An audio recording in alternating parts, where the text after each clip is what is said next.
There is a hero out there for Baylor athletics, but you might not know it yet. And he might not know it yet. This is Locked On Baylor.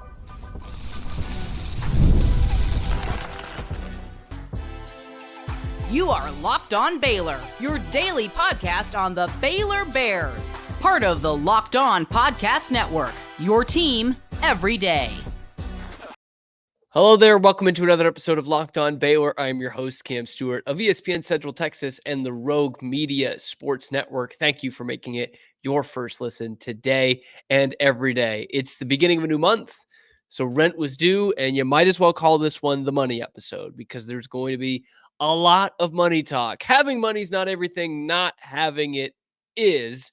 And we're starting to wonder, is Baylor in this new college football landscape going to be one of the ones that doesn't have it compared to a lot of their rivals? Well, we'll talk about the guy who's out there that could change all of that and how money pertains to the conference as a whole, because we keep talking about how it's in so much better shape than the ACC, but figures came out this weekend that might suggest otherwise. So we are going to kind of go with that totem pole once again. And to get back to the things that are happening on the field or on the court, there might be Baylor women's basketball's next superstar that just got offered over the weekend. But starting with the guy who could save Baylor athletics, if it even needs saving, I mean, I would say from a competition standpoint, no, although football could use a little bit of help.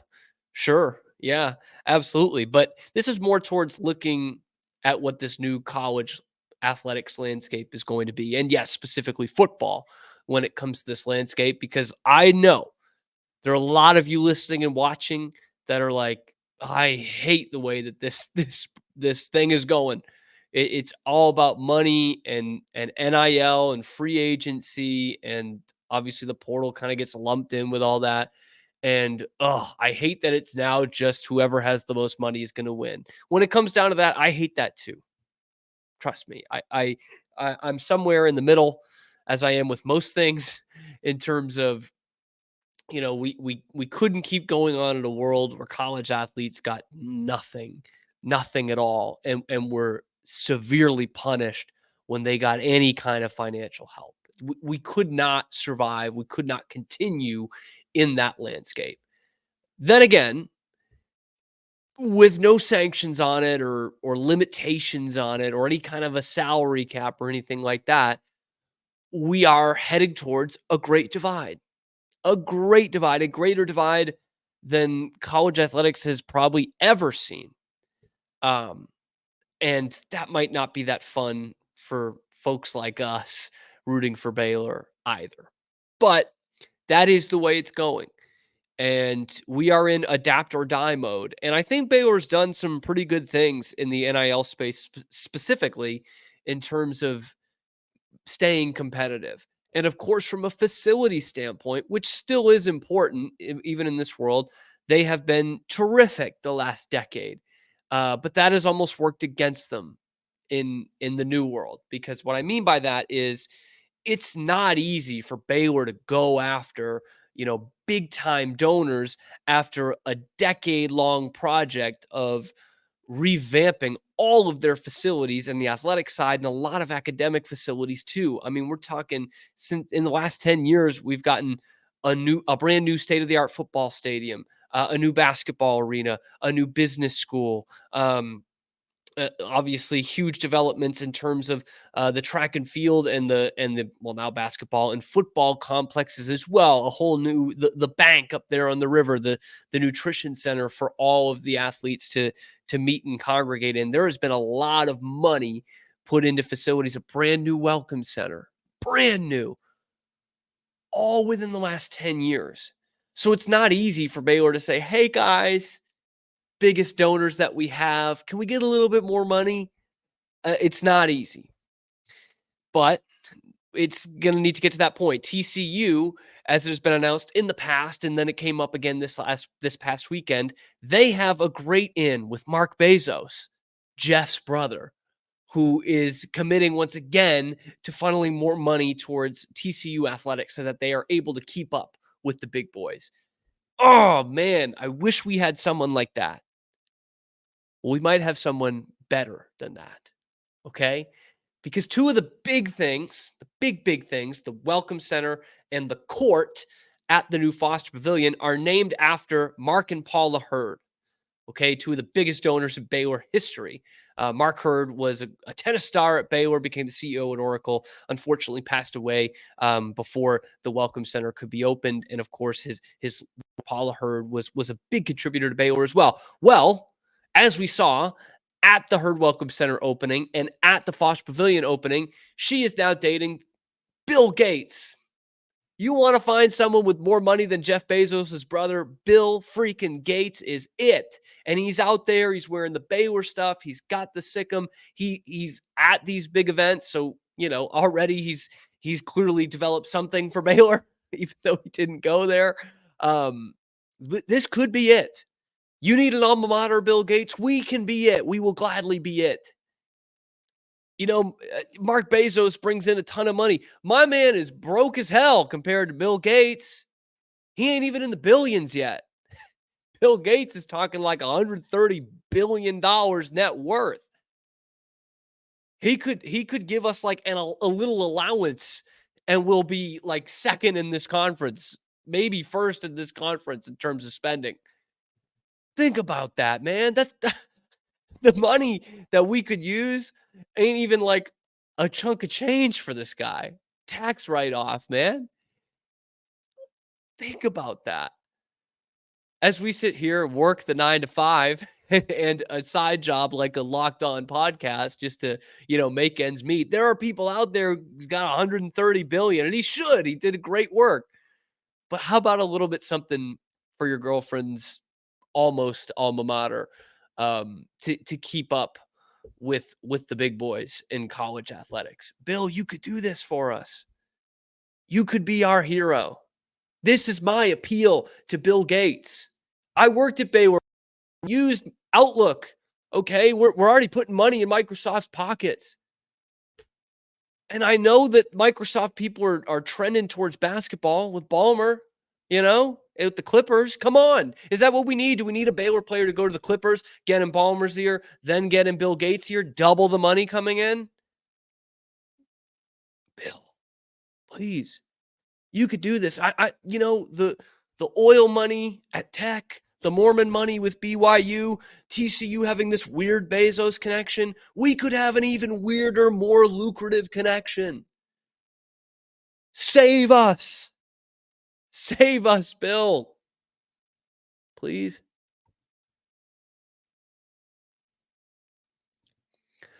Well, I know when most people are appealing, they don't just yell out to them on a podcast. What they do when they're looking to hire someone is go to LinkedIn Jobs. It's the #1 job board. And if you ain't looking at LinkedIn, you ain't looking at the right spot. I mean, 70% of people who are finding a new job or looking for a new job in any given month are going to LinkedIn. They don't visit anywhere else.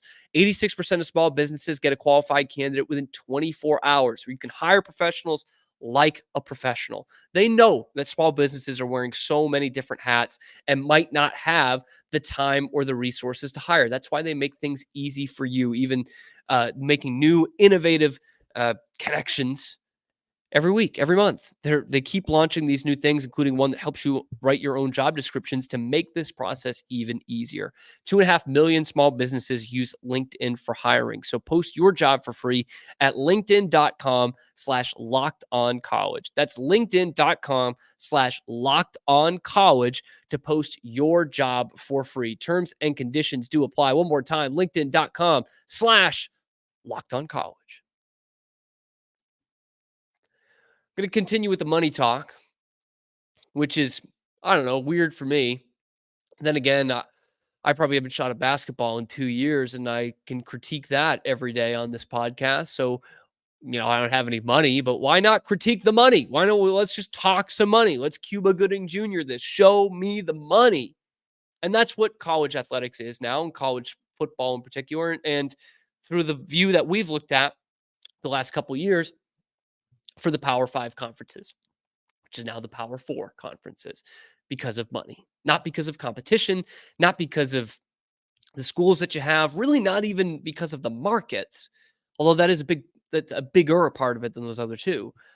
but it's just overall money revenue coming in. And we got to hear a lot of the year-end revenue figures this past weekend as we are basically done with the college athletic season. I know we've got softball and some baseball left in the weird baseball postseason that we've got. By the way, I had to describe that to a friend the other day who hasn't followed college baseball.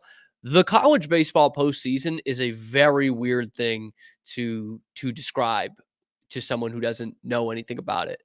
Trust me, the regionals, round robin to then a super regional, which is a best of 3, to then back to a round robin at Omaha, then to another best of 3. It's very odd to try to describe. We did get through it, but that's not what the segment is about. This is about year-end revenue, and it was a banner year for the Big 12. They announced a record. They're going to be distributing $470 million across their member schools. Bravo to Brett Yormark and the Big 12. They, I think, brought in, the figure was over 500 million total. Not all of that gets completely distributed. But for all that, and we've been looking at the broke butt ACC for all these last couple of months here. Well, the ACC had a big year. Their revenue went up almost 15%.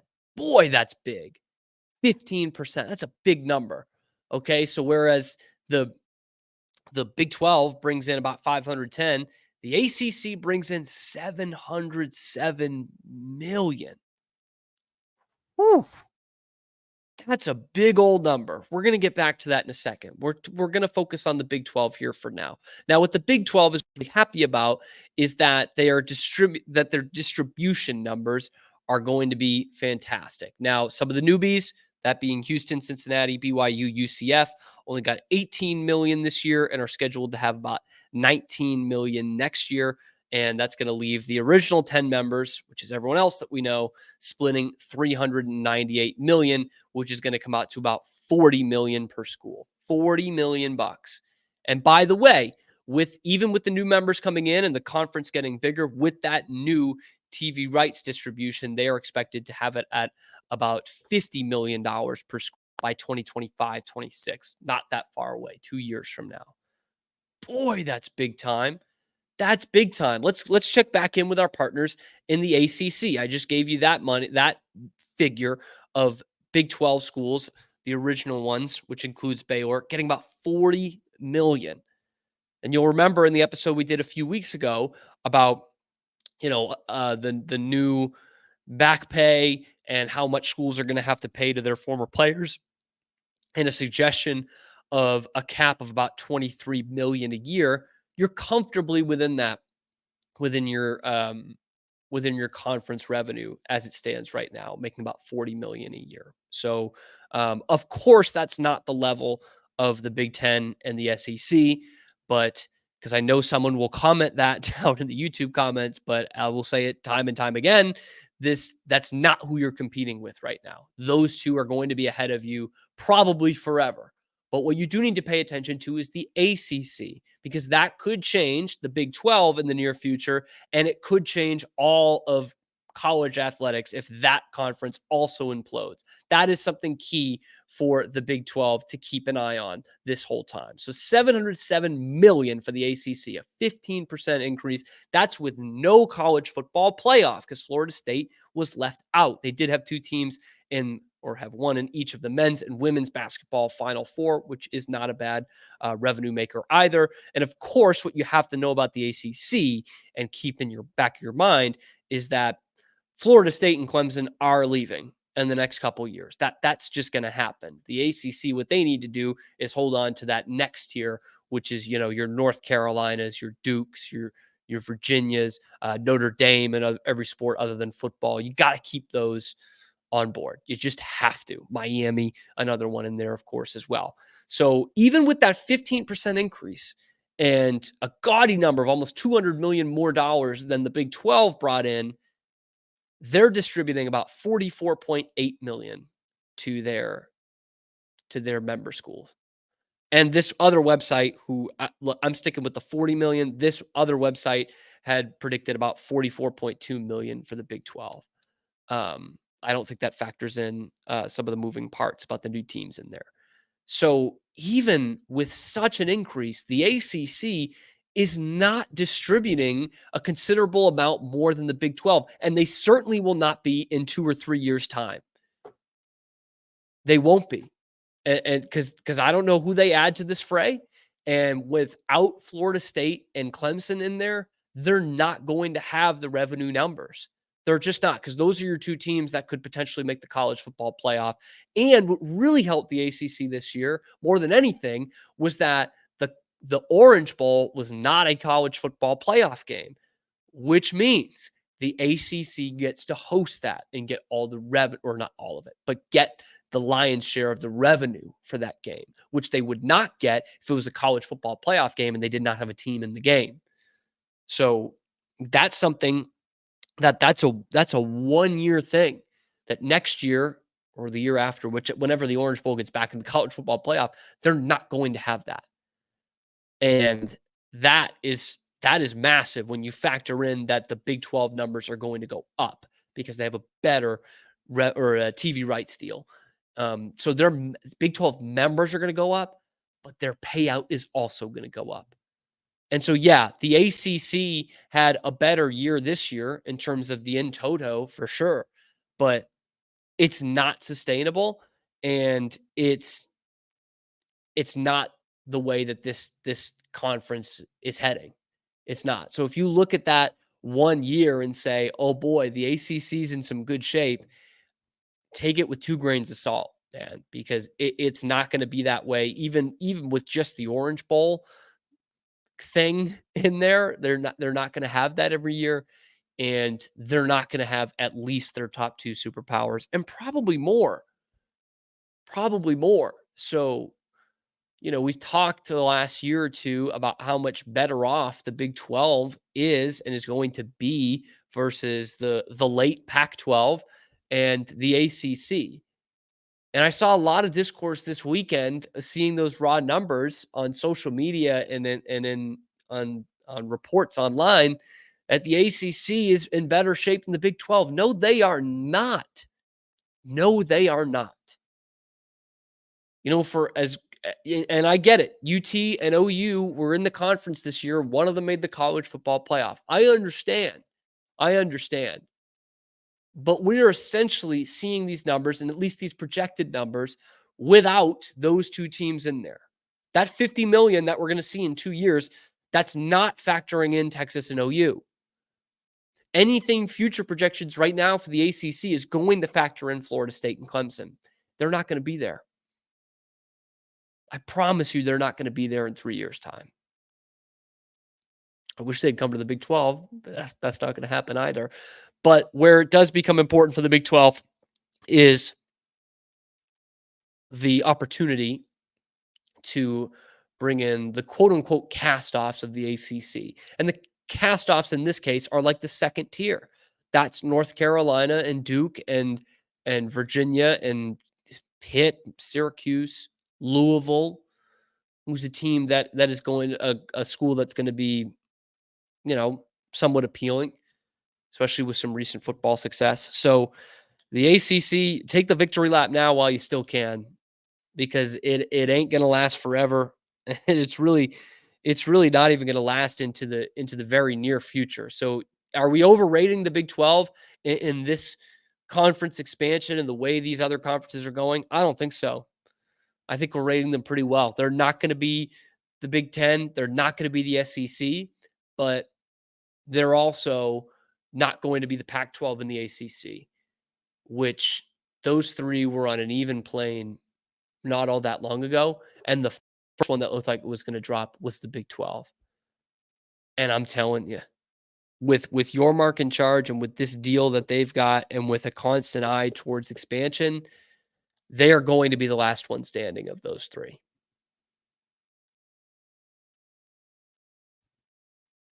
Today's episode of Locked On Baylor is brought to you by our friends over at FanDuel. It's winner take all time in the NBA and the NHL, getting those finals matched up. And FanDuel's giving you a shot to bring home a big win of your own. Right now, new customers get $150 in bonus bets with any winning $5 bet. That's $150. You can bet it on spreads, money lines, player props, and so much more. Just visit FanDuel.com/locked-on and make every playoff shot count. That's FanDuel.com/locked-on, LOCKEDON. FanDuel, America's number one sportsbook. Okay, that's enough money talk for now. Money does talk, though, and, cow excrement walks, but we need to look at what is going on the field, or in this case, on the court. And when I say what's going on right now, I mean potentially 2 years in the future, because Nikki Collin has extended an offer to, I would say, a pretty talented prospect. Her name is Jalea Davis. She is a 2025, so going into her senior year, forward. Some list at center, but probably going to be a forward, out of Overland Park, Kansas. I say forward because she stands at 6'2". She is a top 25 player in the country, number 21 right now, player of the year in Kansas. And she is kind of the prototypical women's basketball wing. From all that I saw in the write-ups and the highlights, again, 6'2", averaging 20 points and 7 rebounds a game, and can score from darn near all areas. I mean, the three-point shot needs a little bit of help, but certainly everywhere inside the arc, I mean, she can fill it up. She has been part of a dominant team. It's been 40-9 over the last 2 years, so she's done a lot of winning there, and she has a lot of offers, not the least of which being KU and Kansas State, so two in-state teams. KU is not far at all from Overland Park. OU, Iowa State, Florida, Arizona, and the biggest of the best, the national champions, South Carolina, have also offered her. In fact, they offered her last summer, before her junior season. So plenty of programs have been chasing down her signature. Baylor becoming one of the latest, with Nikki Collin sending out that offer. And honestly, when I looked at Jalea's highlights, I thought of Nalissa Smith. I know that's heavy, but she was National Player of the Year. She was unbelievable. She carried that team in Nikki's first year here to the Big 12 championship. But I see Nalissa there. Because of all those things I just mentioned. Now, Nalissa became a pretty good outside shooter as well in her final year, specifically at Baylor. But, I would have said the same thing about her a couple years ago. She could fill it up from anywhere. She can still rebound, get good timing on the rebounding. Now, Nalissa became a double-double machine by her senior year, but I see flashes of Nalissa in Jalea Davis. And some Dre Edwards in there too. I think Dre Edwards was a kind of a diet version, I guess, of Nalissa Smith. Now that makes it sound bad, but obviously we saw Dre. She put up some good numbers and was a darn good player. Because again, we're talking about National Player of the Year, Nalissa Smith. But I see a lot of that in Jalea Davis. And honestly, if she can be that kind of star and be a little bit better than Dre Edwards, that would be the first one we've seen since Nalissa Smith in the Nikki Collin era. And I'm talking about that kind of point forward that can handle the ball and can be a high volume scorer, a wing. I mean, really, especially when she develops a better 3-point shot, we're talking about a wing there. And I think that could be key to this Nikki Collin offense. That's why I'm kind of hyping it up a little bit here. It made me think of, how crucial Bill Walton was to a great fast break, those Blazers teams with Jack Ramsey. I was thinking about that a lot last week, obviously, with the news of Bill Walton's death. And I just thought, man, the way that Nikki Collin wants to, push the ball and put up a couple of shots a minute, I think having a great point forward, or a wing point forward, point wing, if you will, is crucial to that. So if you can get a high volume scorer who can start a fast break, I'm not saying they're Bill Walton or Bill Russell, one of the two of the best passing centers ever and two of the best outlet fast break people ever. I'm not even saying you have to be that, but a super athletic wing who can score from all parts of the court and rebound. That is key for a team that wants to run and gun. That opens up a lot of things. So just keep the name on your radar, okay? It's just an offer, but keep the name Jalea Davis on your radar. That's going to do it for the show today. Let me know what you think about the Big 12 standing and how we can get Bill Gates on our side. Drop that down in the comments below. Be sure to like and subscribe. Leave a little hey Cam or something. Or even if you hate me, say I hate you, Cam, down in the comments below. It helps the algorithm. Right? I appreciate that. Turn on the notifications and look, every day, every 3 days a week, we're dropping to YouTube and wherever you get your podcast. So thank you again for making it your first listen today and every day. We'll be back later, of course, with your favorite show, and that is Locked On Baylor.